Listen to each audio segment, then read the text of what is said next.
Chicken biryani செஞ்சாலே side டிஷ்க்கு 65 தான் செய்வேன். இந்த வாட்டி டிஃப்ரெண்ட்டாக கொஞ்சமாக ஹரியாலி சிக்கன் மாதிரி ரெடி பண்ணியிருந்தேன். டேஸ்ட் நல்லா வந்திருந்தது. சிம்பிளான ப்ராசஸ் தான், டக்குன்னு செஞ்சிடலாம். ஃபஸ்ட்டு ஒரு கடாயில் 2 டேபிள் ஸ்பூன் எண்ணெய் ஊற்றி மீடியம் சைஸ் வெங்காயம் 2 அரிஞ்சு வச்சுருக்கேன். அதை நல்லா போட்டு வதக்கினதுக்கப்புறமா இதுக்கு தக்காளி தேவைப்படாது, ஆனால் நான் ஒரு ஹாஃப் சைஸ் தக்காளி கட் பண்ணி வச்சுருக்கேன். இதெல்லாம் போட்டு நல்லா வதக்கினதுக்கப்புறமா இஞ்சி பூண்டு பேஸ்ட்டு, சிக்கனு, கொஞ்சமாக தயிர் எல்லாத்தையும் ஊற்றி நல்லா கலந்து விடணும்.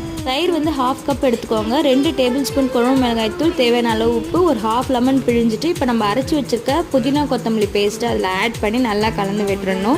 நீ எதுவும் ஊற்றலை, அந்த மிக்ஸி ஜாரை கழுவி அதில் இருக்கிற தண்ணி மட்டும்தான் ஆட் பண்ணியிருக்கேன். 20 மினிட்ஸ் வேக வச்சு எடுத்தோம்னா சூப்பரான ஹரியாலி சிக்கன் ரெடி. இதை மில்க் சிக்கனும் சொல்லலாம். டேஸ்ட் ரொம்பவே நல்லாயிருக்கு. எப்போவுமே ஒரே மாதிரி செய்யாத இந்த மாதிரி டிஃப்ரெண்ட்டாக செஞ்சு சாப்பிட்டா கிரேவி டேஸ்ட் நல்லா இருந்தது.